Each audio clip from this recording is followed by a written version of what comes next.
لا حول ولا قوة إلا بالله العلي العظيم. أعوذ بالله من الشيطان اللعين الرجيم. بسم الله الرحمن الرحيم. الحمد لله رب العالمين والعاقبة للمتقين والموحدين والنار للعاصين والملحدين. والصلاة والسلام والتحية والكرام على نبي الرحمة وشفيع الأمة صاحب الوقار والسكينة المدفون بأرض المدينة العبد المؤيد والرسول الممدد المصطفى الأمجد المحمود الأحمد أبي القاسم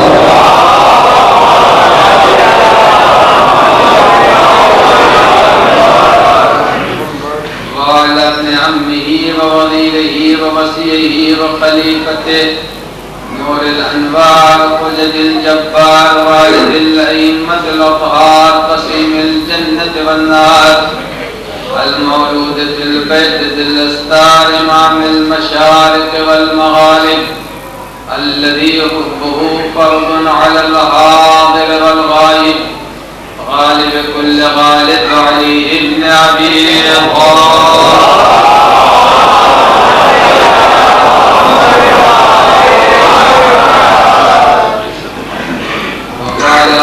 الطيبين الطاهرين المعصومين المنتجبين المخاطبين لا سيما على بقية الله الأعظم حجة بن الحسن المهدي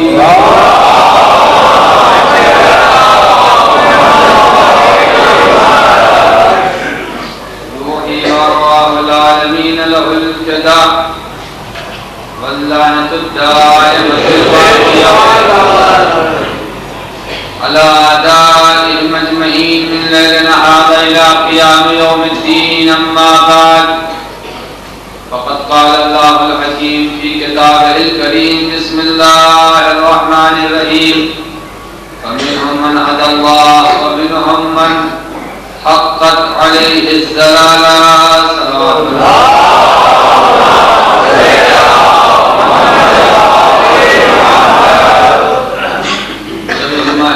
آپ حضرات ایک بار سورہ الحمد اور 3 بار سورہ قل هو اللہ کی تلاوت فرما کر تمام مومنین و مومنات جن کے ارواح ہمارے عیسیٰ منتظر ہیں ان کی روحوں کو عیسیٰ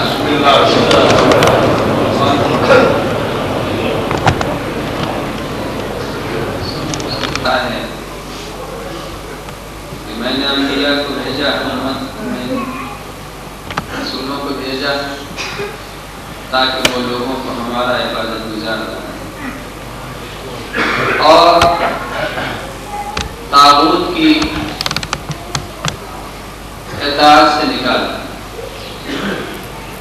لیکن کچھ وہ لوگ تھے جنہوں نے انبیاء کی دعوت تبلیغ کو قبول کیا، ہدایت پا گئے، اور کچھ وہ تھے جنہوں نے انبیاء کی دعوت تبلیغ کو رد کر دیا اور گمراہی کی تاریکی میں ڈوب گئے. عزیزان گرامی، اس آیت کریمہ کے ذیل میں آپ اب تک سماعت فرماتے چلے آئے ہیں. میں نے کل اپنی گفتگو کو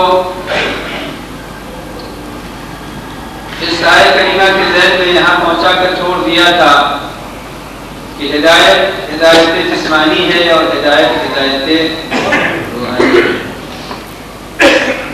اگر مجلس آج کی بچوں کے لیے سخت ہو جائے تو کوئی بات نہیں ہے، آئندہ اگر کبھی ذہن میں بات پڑی رہے گی تو کام آئے گی. لیکن مجلس احتمال یہ ہے کہ بچوں کی سطح سے شاید اوپر چلی جائے. عزیزان گرامی، جب ہدایت کی 2 قسمیں ہیں، ہدایت جسمانی اور ہدایت روحانی، تو رب العزت عزت نے پہلے انسان کی ہدایت جسمانی کا اہتمام کیا، اور جب اللہ نے انسان کی ہدایت جسمانی کا اہتمام کیا تو فرمایا کہ اے پیغمبر آپ رب کا نام لے کے پڑھیے جس نے پیدا کیا۔ پہلے رب کہا، پھر اپنے کو خالق کہا، پھر بتایا کہ انسان کو میں نے خون جمے ہوئے خون وسطی سے پیدا کیا، پھر اس انسان کو میں نے علم دیا، قلم کی تعلیم دی۔ جب انسان کو قلم کی تعلیم دے دی تو یہ انسان سرکش ہو گیا، لیکن سرکشی کو میں نے دبایا ایک تصور دے کر۔ کل میں نے سرکشی تک بات کو پہنچایا تھا کہ ان الانسان لیطغی ان رآہ استغنی۔ عزیزان گرامی یہ یاد رکھیے گا، قرآن نے بڑی ترتیب سے ہمیں جن باتوں کی طرف متوجہ کیا ہے۔ قرآن نے کیا کہا کہ انسان خون بستہ سے پیدا ہے، ایک جمع ہوئے خون سے پیدا ہوا ہے۔ اگر یہ جمع ہوا خون قرآن سے وابستہ ہو جائے تو کامل ہو جائے گا، اور اگر یہ جمع ہوا خون علم سے وابستہ نہ ہو تو کامل نہیں ہوگا۔ انسان نے قرآن سے کمال کو لیا یا نہیں لیا؟ انسان قرآن سے وابستہ ہو کر کامل ہوا یا نہیں ہوا؟ اس کا پتہ کیسے چلے گا کہ انسان نے قرآن سے اپنا اعتبار باقی رکھا یا نہیں رکھا؟ عزیزو یہ پورا قرآن ہے کیا؟ حقیقتاً ہے کیا قرآن؟ قرآن کا آخری کون سا سورہ ہے؟ بچے سب جانتے ہیں، سورہ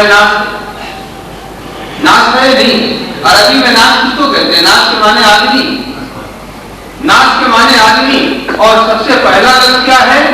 بسم اللہ، اللہ، یعنی شروع ہوتا ہے قرآن تو اللہ کے نام سے شروع ہوتا ہے، ختم ہوتا ہے تو آدمی کو ختم ہو جاتا ہے۔ یعنی اللہ اور انسان کے درمیان کے روابط کو اگر مضبوط کرنا ہے تو قرآن سے باخبر ہونا پڑے گا، قرآن سے باخبر ہونا پڑے گا۔ اللہ اور انسان کے درمیان کے روابط کا نام قرآن مجید ہے۔ تو پروردگار عالم نے انسان کو جو قرآن دیا اور فرمایا کہ دیکھو خون بستہ سے پیدا کیا، علم دیا، انسان سرکش ہوا۔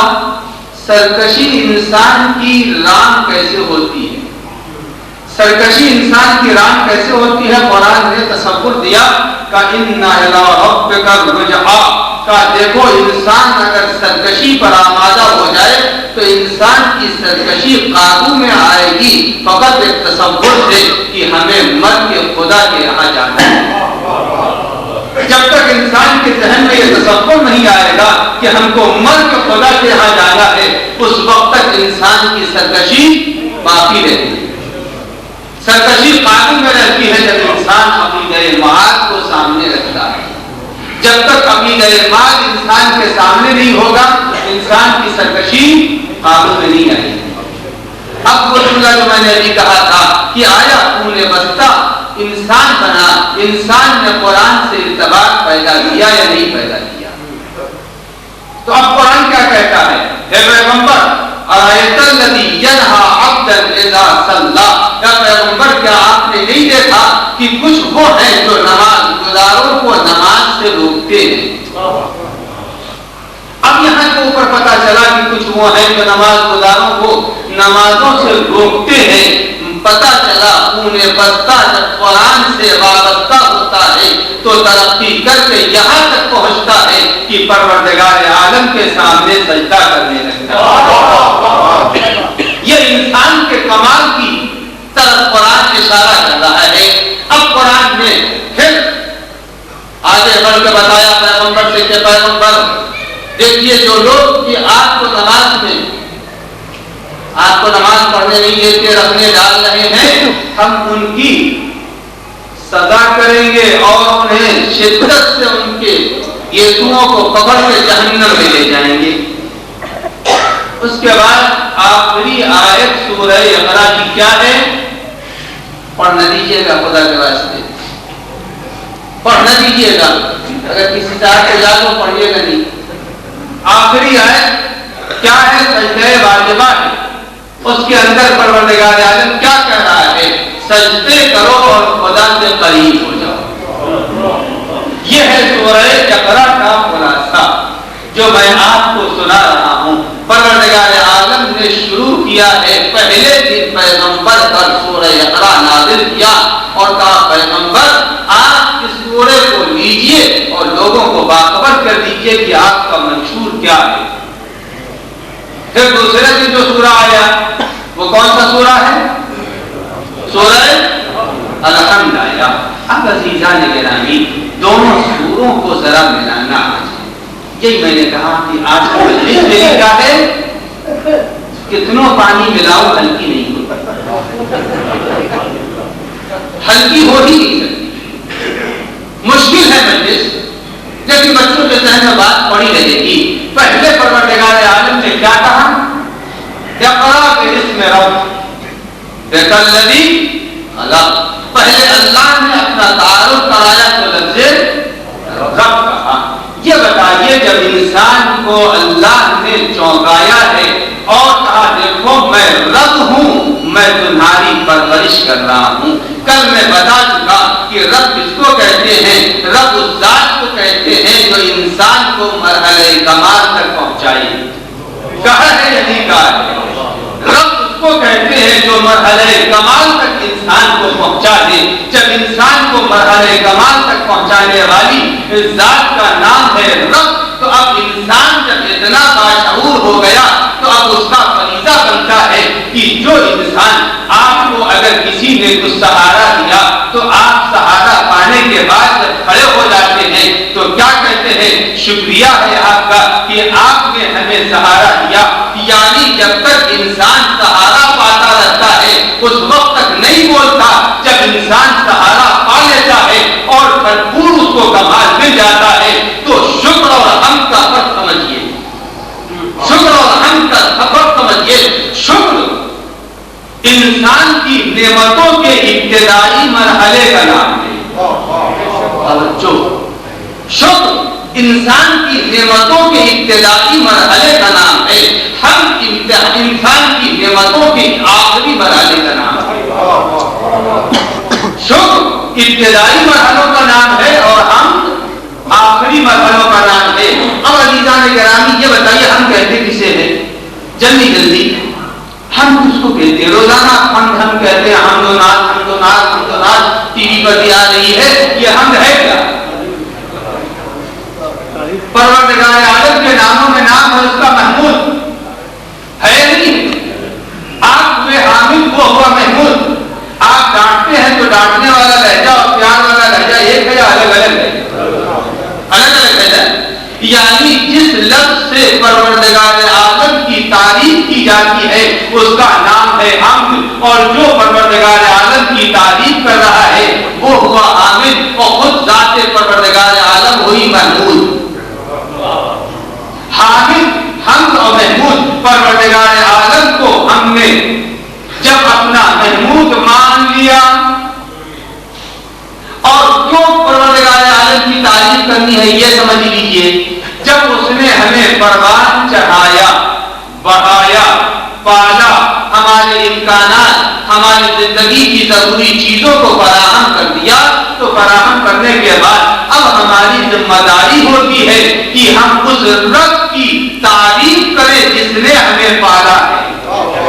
تو پہلے پروردگار عالم نے سورہ اقرا کو نازل کیا اور دوسرے دن رب کے مقابلے میں سورہ حمد کا یہ سبرا تھا کہ دیکھو تم اگر مجھے رب مانتے ہو تو رب کے بعد مجھے پہلے تم الحمدللہ ابھی باتوں کو پڑھنے دیجیے، میں نے کہا ہے تو مشکل مگر جلدی جلدی۔ پہلے ہم نے اللہ کو کیا مانا؟ رب مانا، ہر رب قابل حمد ہے چونکہ اس نے ہمارے اوپر احسان کیا ہے۔ اب اسی لیے قرآن کریم کہتا ہے الحمدللہ الذی ہدانا لہذا، اے قابل حمد ہے چونکہ تو نے میری ہدایت کی. جو ہدایت کرتا ہے وہ قابل حمد ہوتا ہے. یہ نمازیں نہیں ہے, اعتراف ہے کہ ہم کو پروردگار عالم نے جانتے ہدایت پر پہنچا دیا. تو ہدایت اللہ کے لیے ہے. الحمدللہ الذی ہدانا. اب یہ قرآن آیا ہمارے درمیان, جب قرآن آیا تو اللہ نے کوئی نازل کی کتاب دی ہے کیا؟ کوئی ڈائجسٹ ہے؟ نہیں, نہ ڈائجسٹ ہے نہ نازل کی کتاب ہے, بلکہ پروردگار عالم کہہ رہا ہے الحمدللہ الذی نزل الکتاب علی رسولہ. ہم نے اس کتاب کو اپنے رسول پر نازل کیا. کیوں نازل کیا؟ لتخرجہم من الظلمات الی النور, تاکہ تم کو اندھیروں سے روشنی کی طرف لائے.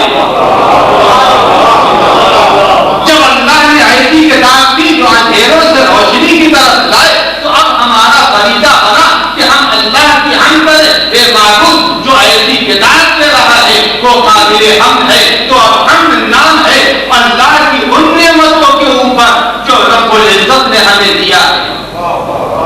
پھر کہنا مشکل, بڑے تو بہت غور سے سن رہے, اس سے بہتر سن چکے ہیں. خدا کی کتنے صفات ہیں, صفات ثبوتیہ اور صفات سلبیہ. آج تو مشکل ہی ہے. صفات ثبوتیہ اور صفات سلبیہ. صفات ثبوتیہ یعنی وہ, اب اس کا تو ترجمہ بھی نہیں کر سکتا, کیا وہ صفتیں جو اللہ سے پائی جاتی ہیں اس کو کہتے ہیں صفات ثبوتیہ, اور وہ صفتیں جو خدا میں نہیں پائی جاتی ان کو کہتے ہیں صفات سلبیہ. عزیزان گرامی, پروردگار عالم ہمیں متوجہ کر رہا ہے کہ ہمارے صفات ثبوتیہ پر بھی تم کو حمد کرنا پڑے گا, ہمارے صفات سلبیہ پر بھی حمد کرنا پڑے گا. اللہ چونکہ ہدایت کر رہا ہے, چونکہ وہ ہادی ہے لہذا ہم نے اس کی حمد کی, چونکہ وہ خالق ہے لہذا ہم نے حمد کی, چونکہ انہ ولی الحمید, چونکہ وہ ہمارا سرپرست ہے لہذا ہم نے حمد کی, چونکہ پروردگار عالم نے ہمیں کتاب دی لہذا ہم نے حمد کی. اب اللہ میں صفات پائے جا رہے ہیں لہذا ہم حمد کر رہے ہیں. اور اللہ کی صفات سلبیہ میں کیا ہے؟ اللہ جو ہے وہ مرتا نہیں ہے, زندہ ہے. الحمدللہ الذی حی لا یموت, وہ معبود وہ ہے جو مرتا نہیں, چونکہ صفات سلبیہ ہے کہ اللہ حیات رکھتا ہے, موت نہیں رکھتا. اب ہمارا کام ہے ہم اس کی تعریف کریں تو کہیں الحمدللہ الذی لا یموت, وہ خدا وہ ہے جو مرتا نہیں ہے. تو اب میں کہوں حمد نام ہے صفات ثبوتیہ کے اقرار کا, حمد نام ہے صفات سلبیہ کے اقرار کا. بات یہاں سے آگے بڑھی. اچھا اللہ کیا ہے؟ خالق ہے نا, خالق. الذی خلق, اللہ وہ ہے جس نے انسان کو پیدا کیا, خالق ہے. تو پہلے دن اللہ نے ہم سے کیا اعتراف کیا؟ کہ ہم کو خالق ماننا. جب ہم نے اللہ کو خالق مانا تو ہر چیز کا, اب جو بھی جس چیز کا خالق ہوا کرتا ہے اس کا مالک ہوگا یا نہیں مالک ہوگا؟ ہر شے کا خالق مالک ہوگا. تو پہلے اقرا میں اللہ نے کہا میں خالق ہوں, الحمد نے کہا مالک یوم الدین. اے پالنے والے تو خالق ہے, ہم نے اعتراف کیا, اور جب تو نے کہہ دیا کہ خالق ہے تو آج اعتراف کر رہا ہوں کہ جو خالق ہوا کرتا ہے وہ مالک بھی ہوا کرتا ہے. ہر خالق مالک ہوگا. اب عزیزان گرامی, جب سورہ اقرا رب العزت نے نازل کیا تو اس کے اندر فرما رہا ہے کہ دیکھو میں نے تم کو علم میں قلم دیا, ہم نے تمہیں وہ سکھا دیا, علمہ کا ہم نے وہ سکھا دیا جو تم نہیں جانتے تھی. میں نے وہ سکھا دیا جس کو تم نہیں جانتے تھے. تو اللہ نے انسان کے خون بستہ کو اتنا اونچا کیا کہ مرحلے علم و عقل و شعور میں پہنچا دیا, علم و شعور میں پہنچا دیا. پہنچایا یا نہیں پہنچایا؟ اور میری آج کل کی ساری مجلسیں جب تک انشاءاللہ زندہ رہوں گا ایسے ہی پڑھوں گا تبلیغی مجلس، پڑھوں گا ایسے ہی. لاہور کی مسجد کے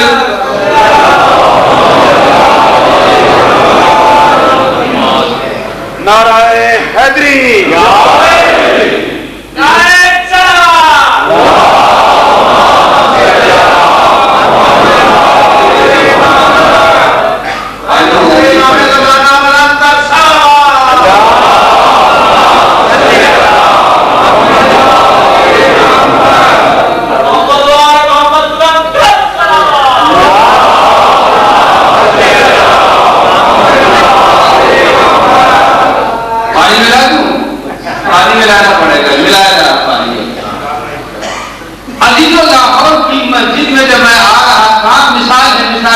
نہیں ہے، پانی ملا رہا ہوں. مجھے ایک پارک دکھائی دیا، ہم نے کہا چلو مسجد میں چلو نماز پڑھو.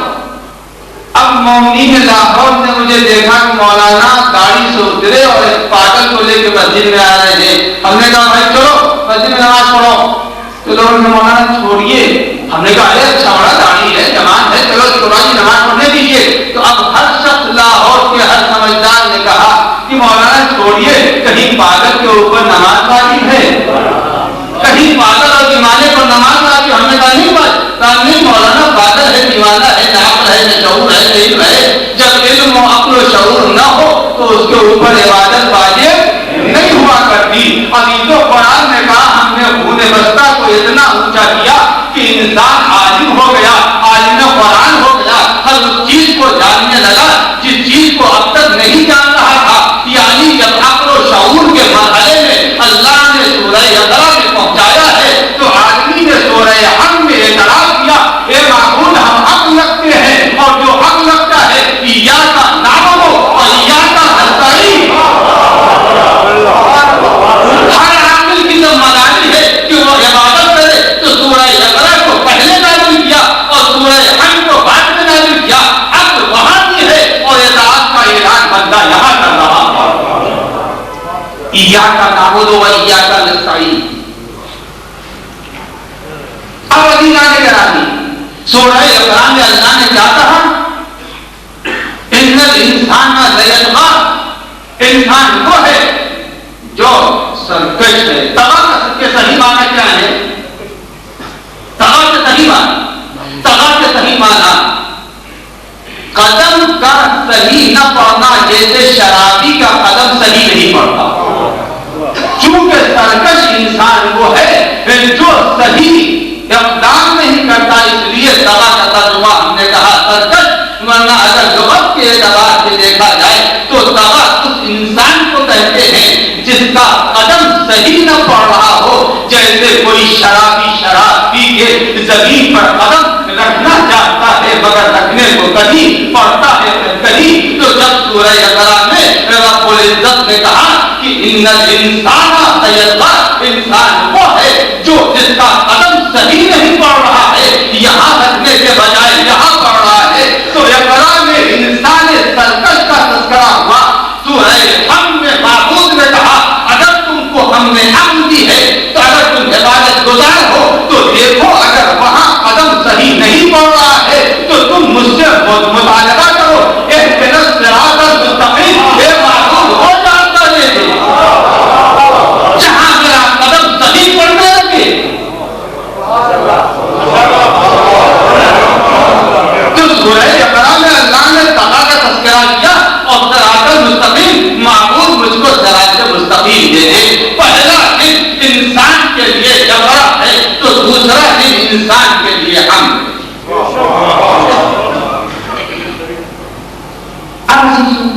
جب رب العزت نے طے کر لیا کہ انسان طغی ہے، اس کا قدم ڈگمگا، جب ڈگمگا رہا تو صراط چاہیے. تو اب جہاں جہاں جب تک انسان کی زندگی میں نماز پائی جا رہی ہے یہ دلیل ہے کہ یہ انسان طغی کے دائرے سے خارج ہے اور صراط مستقیم کے راستے پر گامزن ہے. تو اب نماز کو ہلکا نہ سمجھیے گا. نماز اعلان ہے کہ یہ انسان طاغی نہیں ہے، یہ سرکش نہیں ہے، اس کے قدم بہت نہیں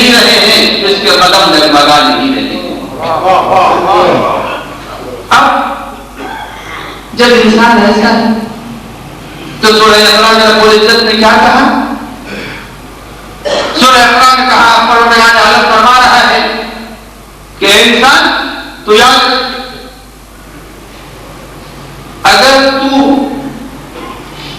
سرکشی سے نہیں باز آئے گا تو میں تجھے جہنم میں ڈال دوں گا۔ تو جہنم خدا کے غضب کی جگہ ہے یا خدا کی نعمت کی جگہ؟ آئے خدا کے غضب کی جگہ ہے نا؟ جب خدا کے غضب کی جگہ ہے تو جب سورہ اقرا میں رب العزت نے بتا دیا کہ غضب کی جگہ ہماری کیا ہے، تو اب ہمارا فریضہ ہے کہ ہم سورہ ارحم میں کہیں اے معبود ہم کو وہاں نہ لے جانا جہاں کے اوپر تیرا غضب ہے، بلکہ اس جگہ پر لے جانا جہاں تیری نعمت آ رہی ہے۔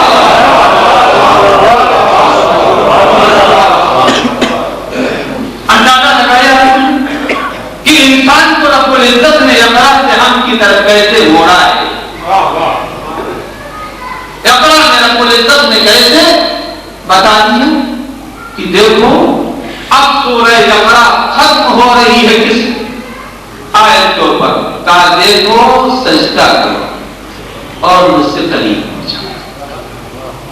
یعنی سورہ اقرا میں انسان نے کہا معبود میں سجدہ کر رہا ہوں اور تجھ سے قریب ہو رہا ہوں۔ عزیزو ہمیشہ ہر انسان اپنے ہمدرد سے قریب ہوتا ہے، بچہ بچے سے قریب ہوتا ہے، بوڑھا بوڑھے سے قریب ہوتا ہے، جوان جوان سے قریب ہوتا ہے۔ اب رب العزت نے کہا کہ اے انسان میں نے تجھے اتنا اونچا کر دیا، اب آ ہم سے قریب ہو جا۔ جب انسان خدا سے قریب ہوگا تو خدا سے قربت کا راستہ کیا ہے؟ سجدہ ہے۔ اور جب انسان نے سجدہ کیا تو اس کے معنی ہے جو جس سے قریب رہے گا۔ اگر آپ ہیٹر سے قریب ہیں تو حرارت آپ کو مل رہی ہے یا نہیں مل رہی ہے؟ اگر آپ اس روشنی کے قریب ہیں آپ کا جسم جگمگا رہا ہے یا نہیں ہے؟ اگر اندھیرے میں کوئی ہے تو اس کے وجود کی خوبیاں ڈھک جائیں گی یا نہیں ڈھک جائیں گی؟ یعنی رب العزت نے اعلان کیا کہ اگر تم مجھ سے قریب ہو رہے ہو تو یاد رکھنا میں علیم ہوں تو تم نے علم آنا چاہیے، میں قدیر ہوں تو تمہیں قدرت آنی چاہیے، میں علیم ہوں تو تمہیں علم آنا چاہیے، میں صبور ہوں تو تمہیں صبر آنا چاہیے۔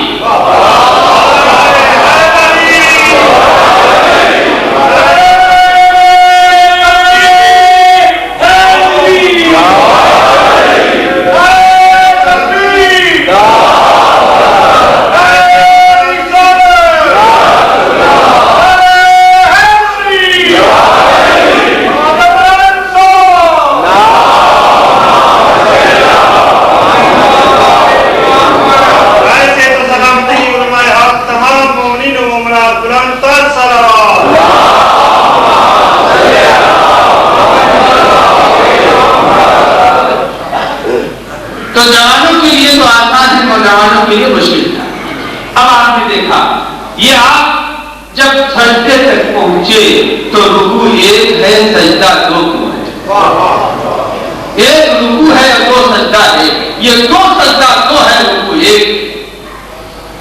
عزیزوں جو خدا کے قریب ہو جائے، اب خدا کے قریب ہونے والوں کی ذمہ داری یہ ہے کہ وہ خدا کے قرب کو دوری میں نہ بدلے۔ خدا کے قریب جب ہو گئے تو قرب کو دوری میں نہ بدلے۔ جب انسان عارف نے سر کو خدا کے سامنے جھکایا تو جھکانے کے بعد اب ہماری مجبوری تھی، ہم نے اٹھا لیا۔ اٹھانے کو جیسے ہی اٹھایا خیال پیدا ہوا پالنے والے تجھ سے دوری اختیار کرنا یہ گناہ ہے۔ فوراً سر کو اٹھانے کے بعد کہا استغفر اللہ ربی واتوب الیہ، اور جب استغفار پڑھ کے دوسرا سجدہ کر کے اعتراف کیا سبحان ربی الاعلی والحمد، میرے معبود میں نے سر کو سرکشی سے نہیں اٹھایا ہے، مجبوری سے اٹھایا ہے۔ اٹھا کے اعتراف سے گناہ کیا، اعتراف سے گناہ کر کے سر سجدے میں رکھا، پھر اللہ کی تسبیح کر دی۔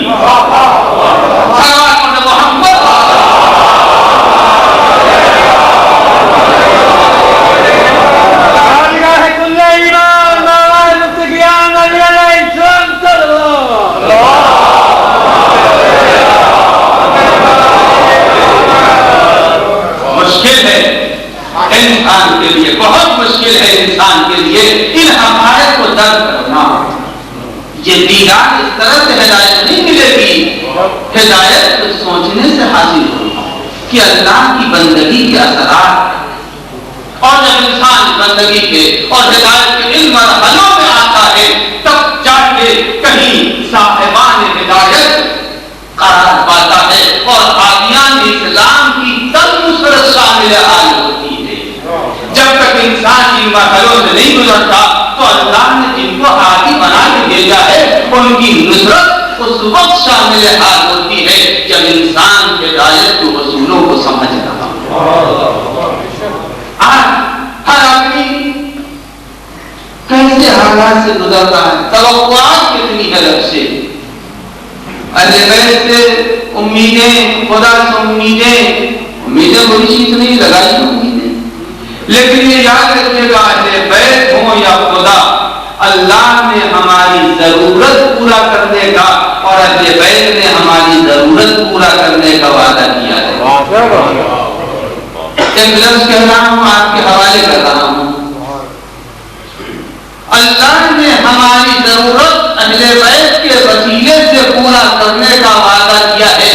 اللہ سے آج سب ناراض ہیں، اللہ ایمان سے سب خفا ہے کہ اتنا مانگ رہا ہوں نہیں مل رہا، یہ مانگ رہا ہوں نہیں مل رہا ہے۔ اے عزیزو، تم کس فکر میں ہو یہ بتاؤ، یہ دو چمکتی آنکھیں مانگنے سے دیا ہے کہ میں مانگے یہ آتا ہے جب قدرت آج تم کو مانگنے پر دیا ہے، بے مانگے دیا ہے، بار زندگی اٹھانے والے قدم مانگنے پر دیا ہے، بے مانگے دیا ہے، یہ بتاؤ آمد و شد نفس کی مانگنے پر دی ہے، بے مانگے دیا ہے۔ جو رب العزت بے مانگے تم کو اتنا دے سکتا ہے، کیا مانگنے پر تمہیں نہیں دے گا؟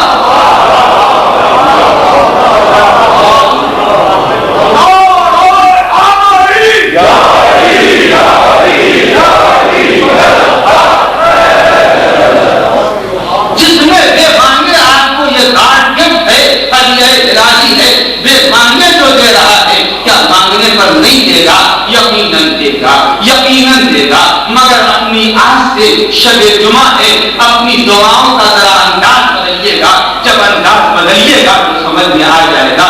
پہلے یہ بتا دیجئے خدا عالم ہے یا ظالم؟ خدا عادل ہے یا ظالم؟ خدا عادل بھی ہے، خدا عالم بھی ہے، نہ خدا جاہل ہے نہ خدا ظالم ہے۔ مجھے نہیں معلوم کہ اس جگہ کے اوپر کس کو سردی لگ رہی ہے کس کو سردی نہیں لگ رہی ہے، چونکہ میں علم غیب نہیں رکھتا۔ اگر آپ کو سردی لگ رہی ہے خدا نہ خواستہ اور میں آپ کی ضرورت کو پورا نہیں کر سکا، میں اپنی ہوا اتار کے دے سکتا ہوں، اگر میں نے آپ کی ضرورت کو پورا نہیں کیا تو میں آپ کی نظر میں برا نہیں ہوں، چونکہ مجھے اطلاع نہیں ہے، لیکن اگر جانتا ہوں کہ ایک آدمی اس وقت میں سردی کھا رہا ہے، میرے پاس ہوا موجود ہے، میں نہ دوں تو سارا مجمع کہے گا کہ آپ کے پاس ایک اضافی ہوا کی دے دیا ہوتا، یعنی رکھنے کے بعد جو نہ دے وہ معیوب کہا جاتا ہے۔ اے عزیزان و گرامی، خدا رکھتا ہے سب، جانتا ہے سب، جب اللہ کے یہاں سب کچھ ہے، اللہ جانتا بھی ہے، تو اگر جاننے والا خدا نہیں دے رہا ہے تو کوئی مصلحت ہوگی یا ہمارے اندر توانائی نہیں ہوگی۔ بیمار تو پانی مانگتا ہی رہتا ہے، کیا بیمار سرطان کے مریض کو ڈاکٹر پانی نہیں دیتا ہے؟ اگر دے دے گا تو ہلاک ہو جائے گا۔ یاد رکھنا، جو خدا سے مانگتے ہیں تو آج سے اپنی دعاؤں کا معیار یہ بنائیے گا، آپ ہدایت یافتہ اسی وقت کہے جائیں گے۔ اللہ ضرورتوں کو پورا کرتا ہے، اللہ لالچ کو پورا نہیں کرتا۔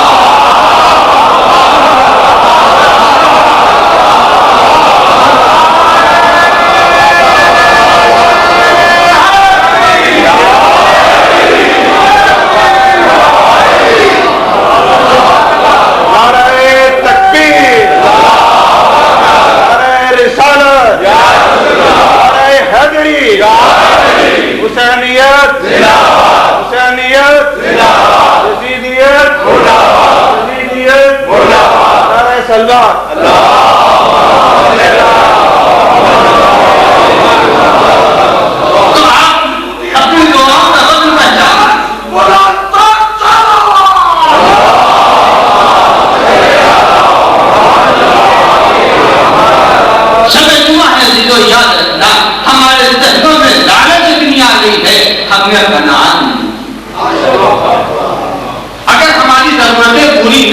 گئی ہے تو پروردگار عالم پر عیب ہے کہ ضرورت جانتے ہوئے پورا نہ کرے، لیکن ہماری ضرورتوں کو پورا کرنا ہے، لالچ کو پورا کرنا اس کی ذمہ داری نہیں ہے۔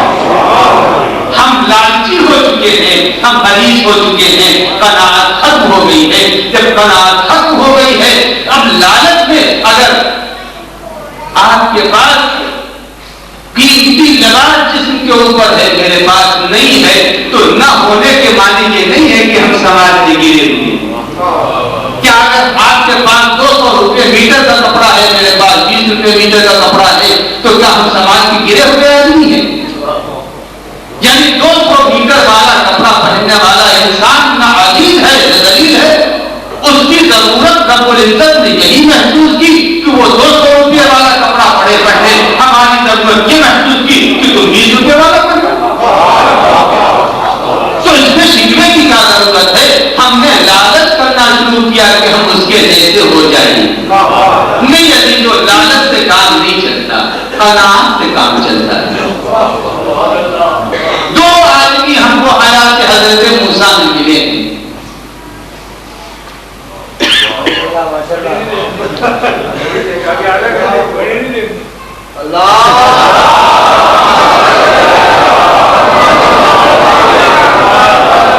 دو آدمی حیات موسیٰ میں ہمیں ملے ہیں۔ موسیٰ کلیم سلام اللہ علیہ جناب موسیٰ جب جا رہے تھے دور پہاڑ کے اوپر مناجات کرنے کے لیے، تو جناب موسیٰ سے ایک شخص نے کہا میری آج شب جمعہ کی تقریر کو یاد رکھنا سمجھو۔ جب جا رہے تھے دور پہاڑ کے اوپر تو جناب موسیٰ سے ایک شخص نے کہا کہ اے موسیٰ کہاں جا رہے ہیں؟ کہا دور پر مناجات کرنے جا رہا ہوں، دور پر مناجات کرنے جا رہا ہوں۔ تو جناب موسیٰ سے کہا اس نے کہ موسیٰ جا کے میرے رب سے اپنے رب سے کہہ دینا کہ بڑا پریشان حال ہوں، پریشانیوں کو برطرف کر دے۔ اور ایک شخص نوجوان نے کہا کہ باغ والے سے جا کے موسیٰ کہہ دیجیے گا کہ بڑی نعمتیں دی ہیں، اب ہم کو نعمتیں نہ دے، اس لیے کہ اور بھی ہیں دنیا میں، ہماری نعمتوں کو ان کی طرف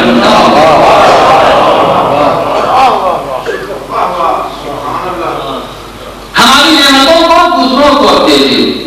جناب موسیٰ کلیم نے جا کے دونوں باتیں پہنچائی۔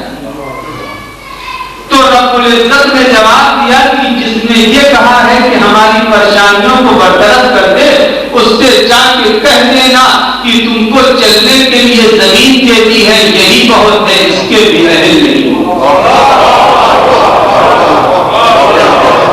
اس کے بھی اہل نہیں ہو۔ اور اس نوجوان جس نے کہا کہ اپنی نعمتوں کو، ہماری نعمتوں کو کسی اور کو اب دینے میں بہت نعمت رکھتا ہوں معبود، میں اس کا اہل نہیں ہوں، تو موسیٰ نے کہا موسیٰ جا کے اس سے کہہ دینا کہ میں تیری نعمتوں کو یوں ہی بڑھاتا رہوں گا، بڑھاتا رہوں گا۔ جناب موسیٰ نے سن لیا اور کہا پالنے والے میں یہ باتیں ان سے کہہ دوں گا، مگر یہ بتا دے کہ یہ دو جواب الگ الگ کیوں ہیں؟ تو کہا اے موسیٰ جس نوجوان نے یہ کہا ہے کہ ہماری نعمتیں بہت ہیں اسے اور دوسروں کو تقسیم کر دے، اس کی وجہ یہ ہے کہ جب بھی میں اس کی نعمت سے دیتا ہوں وہ صبح شام یہی کہتا ہے پالنے والے بے مانگے دے رہا ہے، اے معبود شکر ہے کہ تو نے مجھے عافیت دے دی۔ صبح میں شکر کر رہا ہے، شام کو شکر کر رہا ہے، شام میں شکر کر رہا ہے، نعمتوں پر شاکر ہے، شاکی نہیں ہے۔ جو ہماری نعمتوں پر شاکر ہوتا ہے میں نعمتوں کو بڑھاتا رہتا ہوں، اور جو ہماری نعمتوں پر شاکی ہوتا ہے، شکوہ کرتا ہے، میں نعمتوں کے شکوہ کرنے والوں کو پسند نہیں کرتا۔ اے عزیزو، اگر آپ کا نوجوان بیٹا محلے کے گھر میں جا کے پانی پیے اور کھانا کھائے، آپ کو اچھا لگے گا یا برا لگے گا؟ جلدی بتائیے کہ ہمارا بیٹا دوسرے کے محلے میں جائے۔ اے عزیزو، اگر آپ کا بیٹا آپ کا پالا ہوا دوسرے کے گھر میں جا کے پانی پی لے اور کھانا کھا لے، آپ کو برا لگتا ہے، آپ کی توہین ہے۔ اگر آپ کا بیٹا محلے کے گھر میں چلا جائے، اے عزیزہ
دروں پر نہیں جانا چاہیے، اہل بیت کے در پر جاؤ، زینب کبریٰ کے در پر جاؤ، عباس العبدال کے در پر جاؤ، مسلم ابن عوصدہ کے در پر جاؤ، مسلم ابن عقیل کے در پر جاؤ، شہدائے کربلا کے در پر جاؤ، مگر جن کی نجات کی کوئی ضمانت نہیں، چاہے کتنے بلند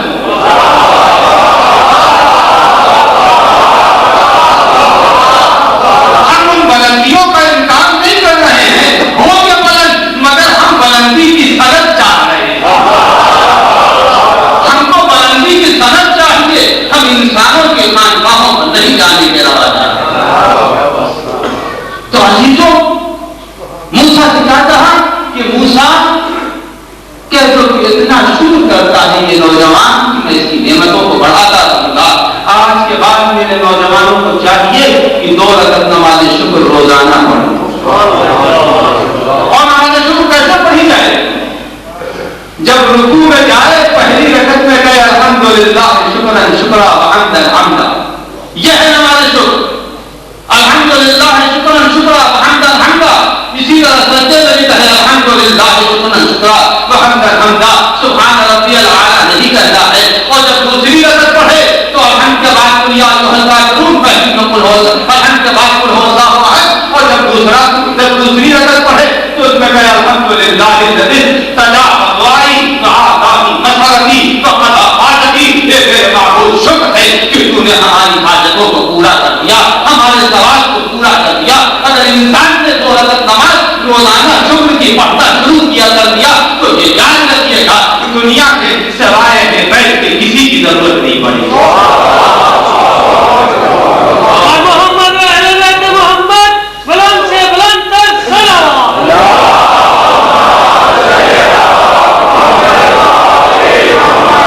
ہمارے مشہودی اتحاد معصومین علیہ السلام صلوات۔ ایسوں کو ملے گی جن کے ذہنوں میں فکر ہوگی، جو خدا شناس ہوں گے، جو اولیاء خدا شناس ہوں گے۔ اس نوجوان سے اللہ نے کیا کہا؟ جا تو موسیٰ کہہ دینا کہ زمین سے تنگ گری ہے، یہی بہت ہے۔ اللہ اکبر، کیوں کہا اللہ نے؟ موسیٰ نے پوچھا پالنے والے وجہ کیا ہے؟ کہا جب اس کا باپ دنیا سے جا رہا تھا تو اس بیٹے سے کہا تھا بیٹا میں نے تمہاری زندگی کے لیے بڑی دولت چھوڑی ہے، تمہاری زندگی میں کبھی کوئی پریشانی نہیں ہوگی۔ اور اس کا باپ جب جا رہا تھا اس نوجوان کا تو اس کے باپ نے کہا پالنے والے میں تو جا رہا ہوں، میرا بیٹا تیرے حوالے۔ جو اپنی اولاد کو خدا کے حوالے کرتا ہے رب دولت سے مالا مال کر دیا کرتا ہے، اور جو اپنی اولاد کو دولت کے حوالے کرتا ہے زمانہ غربتوں کے حوالے کرتا ہے۔ تو آدمی کو چاہیے کہ رب کی طرف توجہ ہو، اور یہ موسیٰ کے زمانے میں جتنے واقعات عیسیٰ کے زمانے میں اس کے اندر بھی ملتا ہے، نوح کے زمانے میں کہ لوگوں نے بھی دعائیں کی ہیں کہ محمد و آل محمد کے واسطے سے کی، تو آدمی دعا کرے۔ عزیزوں، بس 2-3 سیکنڈ اور آپ کا لوں گا، مسائل کی طرف آ جاؤں گا۔ آج شب جمعہ ہے، شب جمعہ دعائیں قبول ہوتی ہیں، لیکن دعاؤں کرنے کے لیے انسان کو چاہیے سلیقہ سیکھیے، بغیر سلیقہ دعا قبول نہیں ہوتی۔ اور سلیقہ اگر سنانے لگوں گا تو بہت وقت لگ جائے گا، اتنا سن لیجیے پھر جناب موسیٰ کے زمانے کی ایک بات، اپنی بات منوائی جاتی ہے، اور کہاں کیسے منوائی جاتی ہے آپ پڑھ لیجیے دعاؤں کو۔ ابو حمزہ شمالی میں بڑے امام ذر العابدین علیہ السلام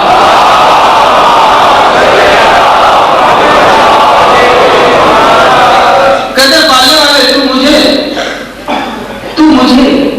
بچپنے میں بے مانگی دے رہا تھا، پالنے والے اچھا نام میرا رکھ دیا تم نے، پالنے والے تم نے ہمارے لیے ماں باپ کو مہربان بنا دیا، اے پالنے والے سب کچھ تم نے ہمارے لیے کر دیا، کیا آپ ہمیں برباد کر دے گا؟ اے معبود کیا ہمیں ضائع کر دے گا؟ یعنی انسان پہلے اللہ کے کرم کو بیان کرے، اور بیان کرتے کرتے جب اس کے کرم کا تذکرہ کر لے تو کہے پالنے والے ہم صاحب حاجت ہیں، ہماری حاجت کو پورا کر دیں۔ تب پروردگار عالم حاجتوں کو سنتا ہے۔ اور جناب موسیٰ والا واقعہ کہ جب وہ جا رہے تھے مناجات پر تو ایک شخص اور ملا، اس نے کہا جا کے کہہ دینا ہماری پریشانی اور طرف کر دے۔ جناب موسیٰ نے پیغام نہیں پہنچایا، مناجات میں مشغول ہو گئے۔ اللہ نے کہا موسیٰ وہ مناجات تم کر رہے ہو، پیغام تو لائے ہو؟ کہاں پالا میں پیغام لایا ہوں۔ کہا سناؤ، سنا دی۔ کہا جا کے موسیٰ کہہ دینا کہ قلم تقدیر نے تیرے لیے مخلصی لکھی ہے۔ کیا کہا رب العزت نے؟ قلم تقدیر نے تیرے لیے مخلصی لکھی ہے۔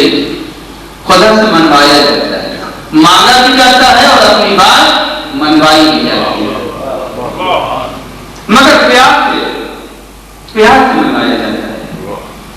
جب کہا کہ موسیٰ جا کے کہہ دینا قلم تقدیر نے تیرے لیے مخلصی غربت لکھتی ہے۔ جناب موسیٰ پلٹے لیکن بچ کے جا رہے تھے، کہیں دیکھ لیں کوئی اچھا جواب تو تھا نہیں، بچ کے نکل گئے۔ موسیٰ کیا ہوا؟ اب جناب موسیٰ پھنسے۔ جناب موسیٰ رحمۃ اللہ علیہ نے کہا کہ رب العزت نے یہ کہا کہ قلم تقدیر نے تیرے لیے مخلصی لکھی ہے۔ ایک مرتبہ تیور اس نے بدلے کا موسیٰ کا جاؤ کہ نہیں جاؤ گے؟ کہا جاؤں گا۔ کہا جا کے رب العزت سے یہ کہے گا کہ قلم تیرے اشاروں سے چل رہا ہے یا تو قلم کے اشاروں سے؟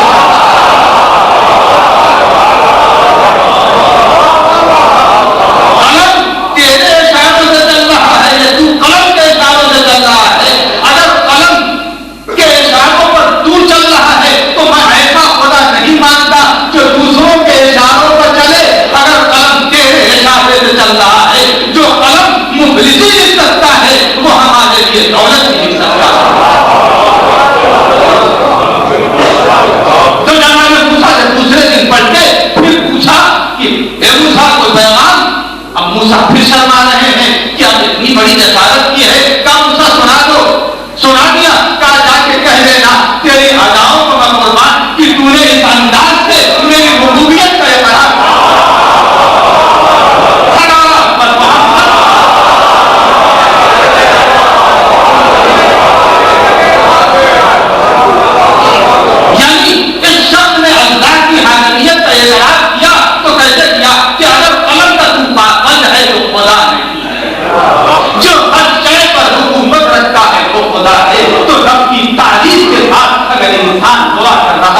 تو اس کی دعائیں قبول ہوں گی۔ اب انسان ہدایت یافتہ ہوگا، اور جب انسان خدا کو پہچان رہا ہو، اہل بیت کو پہچان رہا ہو، ہدایت اندر اس کے روح پھوٹ چکی ہو، اس ہدایت یافتہ انسان کی مدد اہل بیت سے بھی ہوتی ہے، خدا سے بھی ہوتی ہے۔ اور اگر انسان کے اندر ہدایت نہیں ہے، ہدایت ہر زندگی کی شعبے میں چلنا چاہیے۔ امام سے ناراض، خدا سے ناراض، بدظن نہیں، کسی سے بدظن نہ ہوگی۔ پہلے تو یہ یقین کر لیجیے کہ وہ دیکھ بھی رہا ہے اور جانتا ہے۔ حقیقت میں عزیزوں میں اس شہر میں آیا، مجھ سے بہت باتیں کی گئی، مگر میں بہت بے قدر ہوں، بہت بے قدر، کچھ بھی نہیں، اس لیے کہ ذرہ کسی کے اختیار میں نہیں ہے۔ جب تک میرا رب کسی فیصلے کو نہ کر لے، آدمی کوئی فیصلہ نہیں کر سکتا۔ ہدایت اندر سے باطن کو انسان کو اتنا پاکیزہ کر لینا چاہیے کہ امام کی نگاہ میں نہیں۔ آج کا امام کوئی آج کا مسجد والا امام نہیں ہے کہ جس کو پیچھے یہ تو خبر نہیں کتنے کھڑے ہیں۔ ہمارا امام وہ امام نہیں ہے، ہمارا امام وہ ہے جو زمین کے سینے میں چھپی ہوئی چیزوں کو جانتا ہے۔ وہ امام ہمارا، وہ ہماری حاجتوں کو جانتا ہے۔ امام حسن مجتبیٰ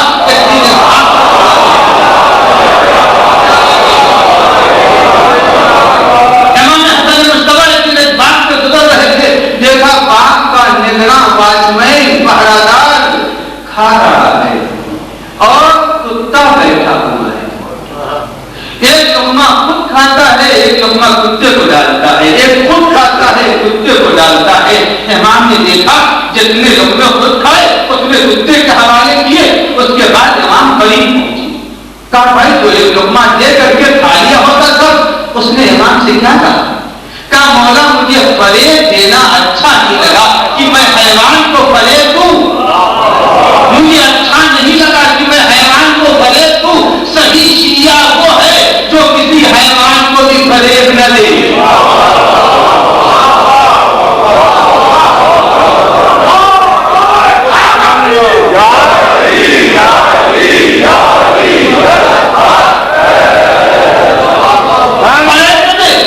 سنا ہوا کیا امام نے جب اس کا یہ جواب سنا، سننے کے بعد کہا یہاں سے جانا نہیں جب تک میں آ نہ اور یہ علماء اہل سنت کے ابن عساکر نے سیرت امام حضرت میں لکھا ہے۔ امام نے کہا جب تک میں آ نہ جاؤں جانا نہیں۔ امام یہاں سے اٹھے، پوچھا باپ کا مالک کہاں ہے؟ کہا وہ اپنے گھر پر ہے۔ امام باپ کے مالک کے پاس گئے۔ وقت کا امام باپ کے مالک کے پاس جاتا ہے اور کہتا باپ مجھے بھیج دو۔ نے کہا سیدی کیوں ہی دینے کے لیے تیار کا نہیں دے۔ امام نے باپ کو خریدا، پیسے کو مالک کے حوالے کر دیا اور آنے کے بعد اب امام کہتے ہیں یہ باپ میرا ہے اور میں نے اپنا باپ تجھ کو ہبا کر دیا۔ یعنی جب انسان میں ہدایت آتی ہے، جب انسان میں دیانت آتی ہے، جب انسان میں سچائی آتی ہے تو وقت کا امام ضرورتوں کو پورا کیا جاتا ہے۔ اور جب انسان میں غیب آتا ہے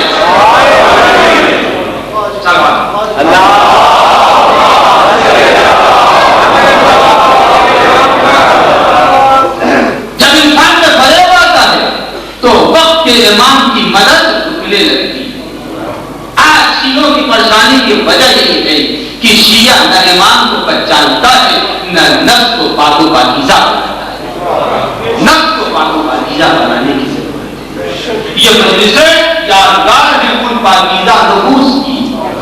حبیب معصوم نہیں تھے، زہیر معصوم نہیں تھے، جون معصوم نہیں تھے، مسلم ابن اوسجہ معصوم نہیں تھے، یہ سب غیر معصوم تھے، غلاموں کے غلام تھے، بعض غلاموں کے غلام تھے، مگر نفسوں کو اتنا پاکیزہ یا اتنا پاکیزہ کر دیا کہ جب وقت کا امام زیارت پڑھتا ہے تو کہتا ہے انتم و امی جئتم، ہم تمہارے اوپر نہیں، تم پر معصوم ہمارے ماں باپ قربان ہو جائے۔ تو یہ پاکیزہ نفسوں کی علامت ہے۔ جو کربلا نام ہے ان لوگوں کا جنہوں نے اپنے نفسوں کو پاک و پاکیزہ امی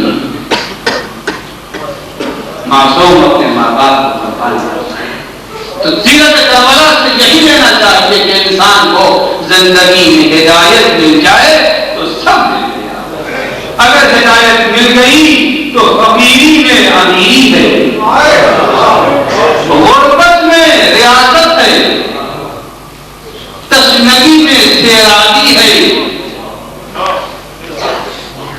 اللہ کربلا میں ملتا ہے مجھے کہ کربلا کے اندر موت قریب تھے لیکن زہیر اور حبیب آپس میں مزاح کر رہے تھے۔ کیوں مزاح کرتے ہیں؟ نفس پاک و پاکیزہ ہے، موت سے ڈراتا نہیں۔ کربلا میں بچے بھی موت سے کھیل رہے تھے، موت کا دم نکل گیا ہے تو کربلا میں نکلا۔ کربلا میں موت نے شکست کھائی، حیات کی جیت ہو گئی۔ کربلا نونہانوں کی شہادت گاہ ہے، جوانوں کی شہادت گاہ ہے، نوجوانوں کی شہادت گاہ ہے، ضعیفوں کی شہادت گاہ ہے۔ عزیزوں کس کا مسائل پڑھیں؟ آج چلیے میں اس یتیم کا مسائل پڑھوں جو کربلا کے بعد آپ متوجہ ہو گئے۔ کربلا میں امام نے کسی کو بھی مرنے کی اجازت رغبت سے نہیں دی ہے، جس کو دی ہے امام نے بڑے درد و حزن کے ساتھ۔ جب جناب قاسم آئے ہیں اور آنے کے بعد جناب قاسم نے امام سے اجازت مانگی تو امام نے کہا بیٹا میرے بھیا کی نشانی ہے۔ پھر کہا چچا سب جا رہے مجھے لے جائے. نہیں، ماں نے کہا تھا بیٹا جلدی جاؤ، کہیں ایسا نہ ہو کہ مولا شہید ہو جائے تو خاتمہ سے مجھے شرمندگی ہو. ادھر ماں بھیج رہی ہے، ادھر چچا اجازت نہیں دیتا. جب چچا نے اجازت نہیں دی تو روایت کہتی ہے کہ قاسم خیمے میں پلٹے اور پکرو بیٹھ کے دونوں دانوں کے درمیان سر کو رکھا، اور جب سر کو رکھ کر قاسم اس طرح بیٹھے تھے تو ماں گزری اور ماں نے کہا بیٹا قاسم تم ایسے کیوں بیٹھے ہو؟ کہا اے والد گرامی چچا نے مرنے کی اجازت دی. کہا کیا کہا تم میرے بھائی کی نشانی ہو، تم کو مرنے کی اجازت نہیں ہوگا. ماں نے کہا بیٹا جب تیرا بابا دنیا سے جا رہا تو وقت آپ نے مجھ سے کہا تھا کہ اگر کوئی برا وقت آ جائے تو میں قاسم کے بازو پر ایک تعویذ باندھے دے رہا ہوں، اے فرمان قاسم کے تعویذ کو کھول لینا. ماں نے کہا بیٹا اس سے برا وقت کیا ہوگا، آؤ میں تعویذ کو کھولوں. جناب فرمان نے تعویذ کو کھولا ہے، اس کے اندر 2 خط ملے.